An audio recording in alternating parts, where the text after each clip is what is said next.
A quarter of the world's population is now living under some form of lockdown due to coronavirus. More than 3 billion people in almost 70 countries and territories have been asked to stay at home.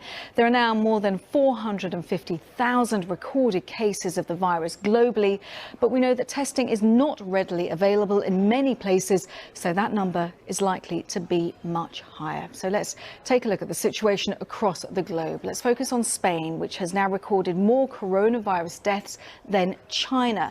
738 people have died in just the past day. It takes the country's death toll to more than 3,400. Close to 50,000 people are now ill with this virus in Spain. More than 2,500 of them are in a serious or a critical state. Damien Grammaticus reports from Madrid. On a dark day for Spain, a sobering sight. Van after van carrying bodies of virus victims. This is Madrid's biggest ice rink.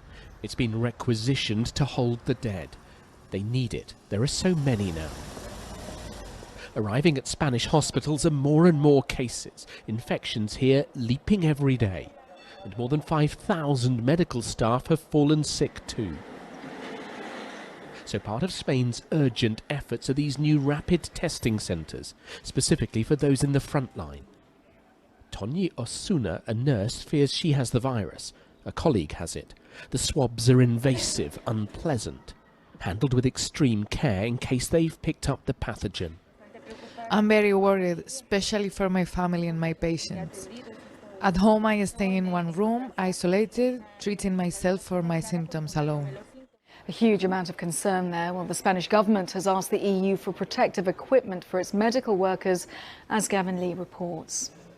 What we're talking about is 1.5 million face masks, 500,000 respirators, 500,000 fast emergency testing kits, hundreds of ventilators. And now this will have to go to EU countries and elsewhere, possibly China, to see what comes back. In the EU, they're going through a procurement program at the moment. It's in its early stages. There are reports that at the moment, it looks like countries combined could only provide around 10% of what's needed around the EU. So that's something that may take some time, but worrying for Spain today. Going across to Italy, where that figure is still the highest anywhere in terms of the death toll in the world, 70,000 cases, 7,000 deaths. Giuseppe Conte, the Prime Minister there, saying that they will look to increase now the penalties of people violating the strict lockdown there up to €4,000. And if you are in quarantine and you therefore breach that quarantine, you're looking at a possible 5-year jail sentence. So that's the severity that Italy's taking it now.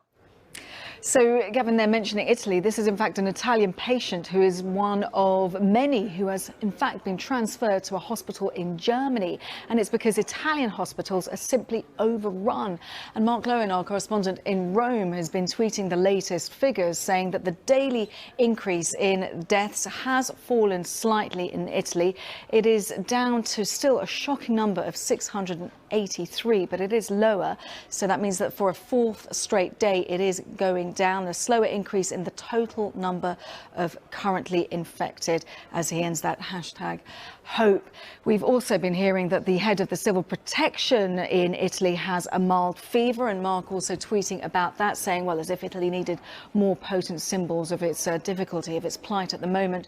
The man who's charged with updating people about deaths across the country and new infections may himself have been flawed by this virus. So we'll keep you abreast of the situation there. Now, that lockdown remains in place in Italy, with authorities especially taking it extremely seriously. Authorities there using drones to check that people are adhering to the rules. In France, which has recorded more than 20,000 cases, President Emmanuel Macron has visited a field hospital in the eastern city of Mulhouse. Now, India is on its first day of a 3-week nationwide lockdown, and this is an image from Jammu State. This is police officers who have told people to crouch inside a marked circle in order to maintain a social distancing width between them after these allegedly broke a rule prohibiting gatherings of more than 3 people. Now, the country has also seen a sharp increase in cases in recent days, as Arundai Mukherjee has reports from Delhi.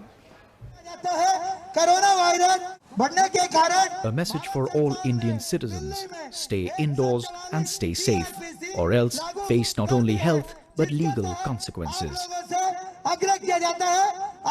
Once bustling cities turned into ghost towns overnight as the country observes a complete lockdown. Only those doing the most essential jobs allowed on the streets. We came across this family of 4 who failed to get home before the lockdown. No one is helping us. People are scared to give us a ride because of the virus. The police are also asking for our identity cards. Desperate and worried for their children, they are having to cycle nearly 15 miles to get home. These were the scenes in Old Delhi as hundreds of homeless gathered, demanding food from authorities. Some fear hunger will kill them before coronavirus does. Others who were out to buy medicines and groceries told us the situation was challenging, but agreed a complete lockdown was needed to beat the virus. There's no stock, no vegetable, nothing. Our daily needs are also not getting met. Milk, I didn't find milk, bread for my people at home. This is good that Prime Minister Modi has enforced a lockdown. It's the only way forward. These are unprecedented scenes in a country of 1.3 billion people, unimaginable before this crisis. Many observers say that only a politician like Narendra Modi could take and implement such a drastic step. India has tested fewer people than most other countries. The virus is already likely to have spread in far greater number than officially recognized. For the world's second most populous country, disaster could still be ahead. So as people have to stay at home, deliveries are increasingly important, but we're getting reports that deliveries of food and medicine are in fact being hampered by the police. This is a tweet from the editor of the Economic Times, which talks about police brutality against people who are trying to deliver food and medicines, and basically saying that there is a lack of understanding about what essential services are. And she attached these photos, which are quite gruesome actually. These are purportedly of a driver of a delivery person who was beaten by local authorities. So that's the situation in India. Now I want to take you to Russia, because underneath this visor, this mask, is Vladimir Putin, and the president has announced next week will be a non-working week in Russia except for key services. He's also postponed a nationwide vote on constitutional changes which would allow him to extend his rule because of the worsening ongoing situation with coronavirus. Now Russia's total number of cases has passed 600, with a record daily rise, as Steve Rosenberg explains from Moscow. Well, in Russia, according to official figures, the number of confirmed coronavirus cases is relatively low. It's in the hundreds, compared with tens of thousands in Italy, which is really surprising when you consider that Russia is a massive country. But they are preparing for an influx of patients, including here at the city's main emergency hospital, where they've converted a whole section to the battle against COVID-19. Well, this is the green zone, the safe zone to be in. It's actually the cardiological department of the hospital. But because of the pandemic, what they've done here is to repurpose one of the units for coronavirus patients. What they say here is that they have all the facilities, all the equipment they need to treat people. So if we look over here, this is where the patients who have suspected COVID-19 are brought in. As you can see, everyone's in protective gear. It took them 3 days to set up this area, and they've put in 80 beds here. You can see some of the beds here, and they're all full. The situation is serious, but it is not a catastrophic situation. Why do you think the official figures are quite low in Russia for people with coronavirus? If all people who have mild signs of infection, cough, maybe runny nose, would make tests, the number of people with coronavirus would be much more. So the message from this hospital, at least, is everything's under control. But Russia is the largest country in the world, with a healthcare system which for years has been underfunded and under enormous pressure. Coronavirus is a huge challenge for everyone, including Russia. It certainly is. Well, the United Nations has launched a humanitarian response plan. The UN Secretary-General, Antonio Guterres, says that the world is only as strong as its weakest health system and that the developing world will need more support to prevent infections spiralling out of control. Be responsible, be smart, but above all, understand that only with solidarity we can defeat this disease. Now, as we heard, at least a quarter of the world's population are now down on a lockdown. And I want to show you a particular map that shows you just how quickly the measures are spreading. These lockdown measures are spreading. The darker colours that you're looking at show the heavier restrictions. So basically green represents where schools are closed, through to the dark blue images where there's a full lockdown, especially there in Europe, as you can see. This was an image a week ago, so let's have a look at how that compares to what is going on now. Typically, the map will, there you go. So this really contrasts. You saw Australia was green earlier, now it's blue, and very much dark across large swathes of Europe. You can see that over 30 countries here have now told their citizens that they must shelter in place, which basically means stay at home. Now, the question is how long these measures will last. If we look at the calendar, well, Italy was the first country to lock down on the 9th of March. That was supposed to be for 4 weeks. The government has already said that it wants to extend beyond that. Spain went just a few days later, initially for 15 days, although the government already they're proposing to make it 30 days, warning that the worst is yet to come. So as April approaches after March, there is just no sign of those lockdowns ending. The UK acted a little bit later. Its measures are for 3 weeks. One country that has been able to scale back is China, however.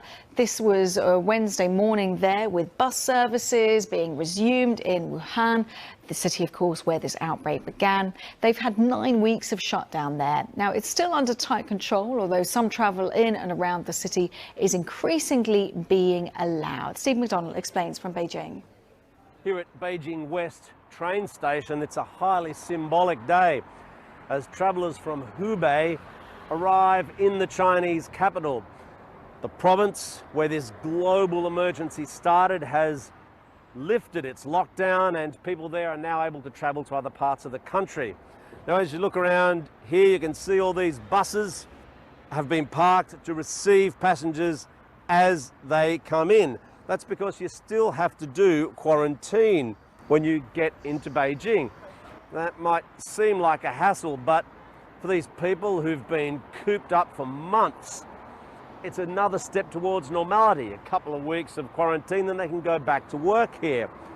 There's been a lot of debate about the figures here and whether or not the official count can be trusted in terms of how many people are actually infected in China. Well, there's a feeling that the national government wouldn't be allowing travellers to arrive here in Beijing, where they live, unless they felt that this emergency was pretty much under control. Now, let's turn to the United States, because Democrats in the Senate have reached agreement with the White House on a stimulus package worth $2 trillion. It's going to be the largest bailout program in history, and it includes sending checks of $1,200 to every adult except for high earners. Now, there's also hundreds of billions of dollars in loans for businesses, even for state governments if they need a bailout. Let's cross over to Washington. Anthony Zerka is also self-isolating, and you've been across this for us. Anthony, finally agreement on this stimulus package.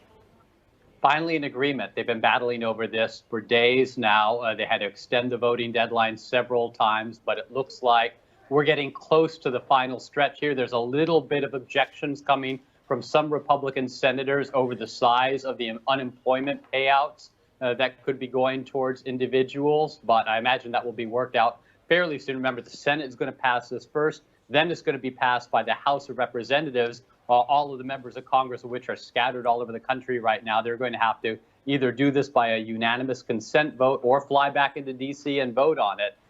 It will be probably towards the end of the week before this could be approved by Congress, and at that point it would end up on Donald Trump's desk for his signature. Anthony, don't go away, because I want to talk to you a little bit later about the situation in New York. But I just want to add that all companies controlled by President Trump and his kids are banned from receiving any loans or investments from this huge stimulus package that's designed to make it impossible for the president to channel any of this taxpayer money into Trump-branded resorts or hotels. There are questions whether this and the fact that he's hinged his re-election in November on a booming economy could be a factor in him calling for the lockdown to end after just 15 days. Here he is saying that. Easter is a very special day for many reasons. For me, for a lot of our friends, that's a very special day. And what a great timeline this would be. Easter as our timeline, what a great timeline that would be. So he's aiming for Easter, but that's despite the fact that there are more than 55,000 cases in the US, with the number of deaths at almost 900. And the WHO has warned that the US could in fact become the virus's next epicenter. And New York's governor has warned that the illness is spreading faster than a bullet train. Let's go back to Anthony. It just seems that the president is incredibly optimistic, given what we're seeing in reality, the figures coming especially from New York State. Right, it does seem very optimistic, and the administration walked back those comments a little bit yesterday evening. Donald Trump's medical advisor said that that was a goal, but not necessarily. It was a flexible kind of a deadline that they could be looking at. And you have to remember, you mentioned New York Governor Cuomo, Andrew Cuomo. The governors are going to be the ones who have the final say in this. And so conceivably, if Donald Trump keeps pushing to have businesses reopen, he could be in direct conflict with governors all over this country who have decided in their judgment to keep businesses closed. Now, that could put Donald Trump in a position of saying, well, if there are economic consequences from these closures, he's the one trying to open things up and get American businesses booming and not take quite as much of the blame as, say, governors might. That would be a position he could conceivably campaign on. You have to remember, over the past year and a half, Donald Trump has been talking about this great economy as his biggest accomplishment and what makes him deserving of re-election. So he has to bank on some sort of either a recalibration of his message or the economy bouncing back pretty quickly if he wants to keep that kind of a message going into the general election in November. Anthony, just in a sentence, when it comes to how the mood is, what are people thinking about the way Donald Trump is reacting to all of this? Very briefly. Well, if you look at the polls, Donald Trump actually has seen some of his highest approval ratings. People seem to be rallying around him for the moment. The question is whether that will continue as these negative consequences drag on for weeks and months ahead.